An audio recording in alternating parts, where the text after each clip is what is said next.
बिस्मिल्लाहिर्रहमानिर्रहीम। अस्सलाम वालेकुम, वेलकम टू लिब्रा स्टोरी। अगर आप मेरे चैनल पे नए हैं तो लिब्रा स्टोरी को सब्सक्राइब करके बेल नोटिफिकेशन ऑन करें ताकि आपको मिलती रहें तमाम वीडियो अपडेट्स।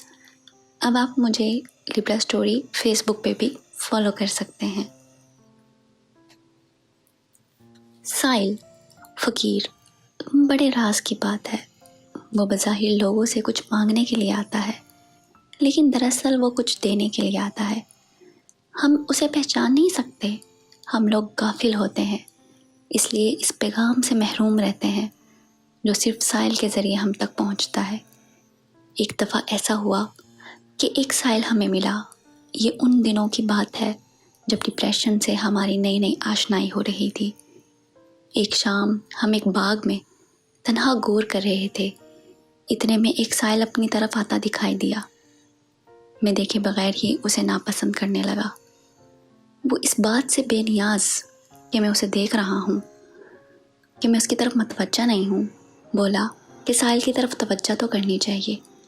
मैंने पूछा कि क्या चाहते हो?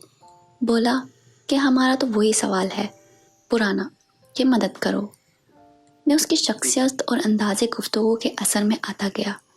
अपनी जेब से एक 5 रुपए का नोट निकाला और कहा, कबूल फरमाइए। बाबा ने मुस्कुरा कर कहा, इसे तो मैं कबूल करता हूँ, लेकिन मेरी बात गौर से सुनो। मैं भेजा गया हूँ तुम्हें ये बताने के लिए कि तुम जिसको परेशानी समझ रहे हो, ये एक अच्छे दौर का आगाज़ है। जब हज़रत यूसुफ अलैहिस्सलाम कुएं में गिराए गए थे तो उन्हें ये मालूम नहीं था कि ये नए सफ़र का आगाज़ है, पैगंबरी का, सफ़र बादशाहत का। जहाँ एक दौर ख़त्म होता है वहीं से दूसरे दौर का आगाज़ होता है। बाबा बोलता जा रहा था, उसकी बातें मन में उजाला पैदा कर रही थी। वो कुछ ऐसी बातें फरमा रहे थे जो सिर्फ मैं ही जानता था। मेरा दिल चाह रहा था वो बोलते ही जाएं, लेकिन वो चुप हो गए।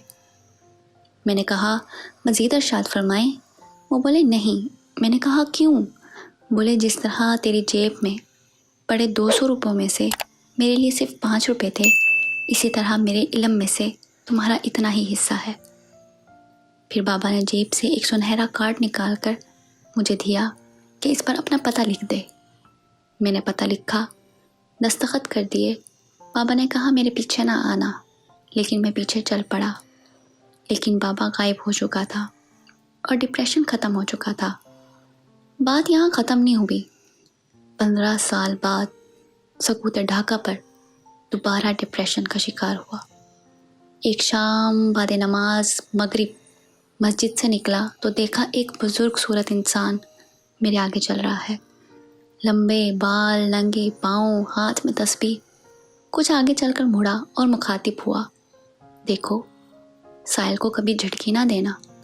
हम लोग मोहसिन हैं, मुअल्लिम हैं। हमारी शक्ल सूरत कुछ भी हो, हम वही हैं। हमारा चोला बदलता रहता है। हम तुम्हें अता करने के लिए आते हैं। हम पैसे मांगते हैं तो सिर्फ इसलिए कि तुम से बच सको। हम तुम्हें सखी बनाने के लिए आते हैं, और सखी अल्लाह का दोस्त सिर्फ साइल के दम से है। बाबे ने जेब से कार्ड निकाला और कहा, मुझे इस पते पर पहुंचा दो। मेरे पाँव तले ज़मीन निकल गई। मैंने देखा, मेरा ही कार्ड, मेरा ही नाम, मेरा ही पता, और मेरे ही हाथ का लिखा हुआ। अंधेरे में रोशनी फैल चुकी थी और बाबा गायब हो चुका था। कारसाज़े माँ फ़िक्र कारमां, आज तक वो बाबा मेरी नज़रों के सामने है। मुअल्लिम, मोहसिन, बुख़ील को सखी बनाने वाला गैरुल्लाह, गैरुल्लाह को हबीबुल्लाह बनाने वाला, झिड़की के लिए नहीं, अदब और एहतराम सिखाने के लिए आता है। हमारे दरवाज़े पे अल्लाह ताला की रहमत दस्तखत देती है और कहती है, ख़बरदार गाफिल ना होना, ख़बरदार गाफिल ना होना। वासिफ़ अली वासिफ़ रहमतुल्लाह। अगर आपको आज ही हमारी ये वीडियो पसंद आई है तो ये वीडियो अपने प्यारों के साथ लाजमी शेयर करें। शुक्रिया।